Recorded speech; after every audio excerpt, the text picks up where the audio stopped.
चांद। यह हमारे सौरमंडल का सबसे चमकदार और रहस्यमय खगोलीय पिंड है। रात के आसमान में एक मोती जैसा गोला। इसकी चमक और सुंदरता हमें मंत्रमुग्ध कर देती है। यह हजारों सालों से इंसानों को हैरान करता आया है। इसकी उपस्थिति ने कवियों, कलाकारों और वैज्ञानिकों को प्रेरित किया है। इसकी मध्यम रोशनी अंधेरे में एक प्रकाश स्तंभ की तरह ये रात को एक जादुई स्पर्श देता है। चांद पृथ्वी का एकमात्र प्राकृतिक उपग्रह है। यह हमारे ग्रह के चारों ओर एक स्थिर कक्षा में घूमता है। यह हमारे ग्रह के चारों ओर घूमता है, एक निरंतर साथी की तरह। इसके विभिन्न चरण हमें समय का एहसास कराते हैं।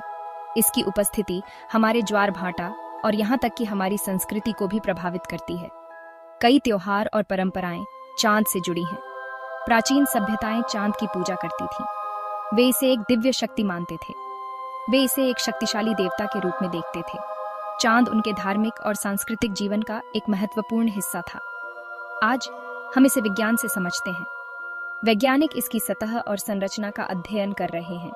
हम इसके रहस्यों को जानने की कोशिश कर रहे हैं। अंतरिक्ष मिशन हमें चांद के बारे में नई जानकारियां दे रहे हैं। चांद सिर्फ एक खगोलीय पिंड नहीं है, यह हमारे लिए एक प्रेरणा का स्रोत है। यह सपनों का प्रतीक है, आश्चर्य का स्रोत है और मानव जिज्ञासा का प्रमाण है। चांद हमें हमेशा से आकर्षित करता आया है और करता रहेगा। चांद कहां से आया?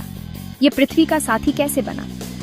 इसका जवाब अरबों साल पहले हुई एक प्रलयंकारी घटना में है। इसे कहते हैं जायंट इम्पैक्ट हाइपोथेसिस। यह सिद्धांत चांद के जन्म का सबसे अच्छा एक्सप्लेनेशन देता है। एक नई पृथ्वी की कल्पना करो जो अभी बन ही रही थी। मंगल ग्रह के आकार का एक पिंड जिसका नाम थेइया है, पृथ्वी से टकराया। यह टक्कर बहुत भयानक थी। पृथ्वी और थेइया दोनों के टुकड़े अंतरिक्ष में फैल गए। समय के साथ गुरुत्वाकर्षण ने इन टुकड़ों को एक साथ खींच लिया। ये जुड़कर चांद बन गए। यह हिंसक जन्म चांद की संरचना और उसकी कक्षा की व्याख्या करता है। चांद आसमान में अपना आकार बदलता हुआ दिखाई देता है। यह एक अद्भुत प्राकृतिक घटना है जो सदियों से लोगों को मोहित करती आई है। कभी यह पूरा गोल होता है तो कभी पतला सा। यह परिवर्तन हर महीने होता है और इसे हम चंद्रमा की कलाएं कहते हैं। ये चंद्रमा की कलाएं हैं। हर कला का अपना महत्व और वैज्ञानिक कारण होता है। चांद का अपना प्रकाश नहीं होता।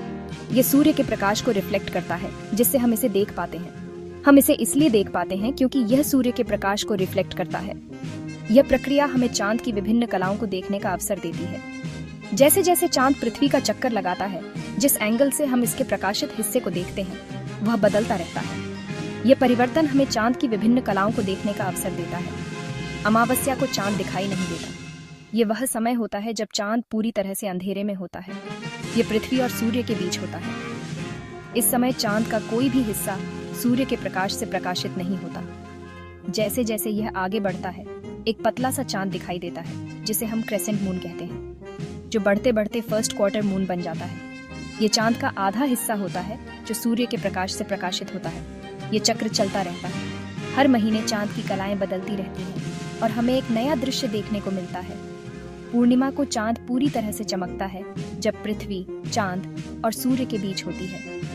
यह समय बहुत ही सुंदर और मनमोहक होता है। फिर प्रकाशित हिस्सा घटने लगता है और वापस अमावस्या में बदल जाता है। यह चक्र निरंतर चलता रहता है, हमें चांद की विभिन्न कलाओं का आनंद लेने का अवसर देता है।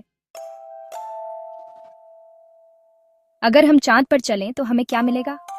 एक वीरान लेकिन खूबसूरत जगह। चांद की सतह उसके हिंसक अतीत का प्रमाण है। बड़े और छोटे क्रेटर्स पूरे लैंडस्केप में दिखाई देते हैं। ये अरबों सालों में एस्ट्रॉइड के टकराने से बने निशान हैं। कुछ क्रेटर से चमकदार मटेरियल की किरणें निकलती हैं। विशाल मैदान, जिन्हें मरिया कहा जाता है, गहरे रंग के दिखाई देते हैं। ये बहुत पहले जमे हुए लावा के बहाव हैं। ये मरिया चांद को उसका खास पैटर्न देते हैं। पहाड़ और घाटियां भी सतह पर दिखाई देती हैं। ये चांद के शुरुआती इतिहास में ज्वालामुखीय गतिविधि और टेक्टोनिक फोर्सेस के कारण बने थे। जब से इंसानों ने तारों की ओर देखा है, तब से चांद ने उन्हें अपनी ओर आकर्षित किया है।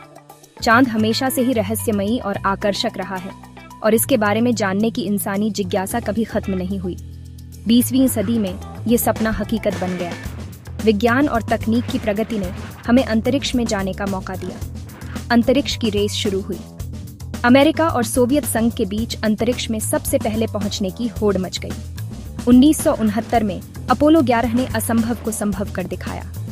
यह मानव इतिहास का एक महत्वपूर्ण क्षण था। नील आर्मस्ट्रांग चांद पर कदम रखने वाले पहले इंसान बने। यह एक अविस्मरणीय क्षण था जिसने पूरी दुनिया को रोमांचित कर दिया। उन्होंने कहा, इंसान के लिए एक छोटा सा कदम, मानव जाति के लिए एक लंबी छलांग। ये शब्द आज भी हमारे दिलों में गूंजते हैं।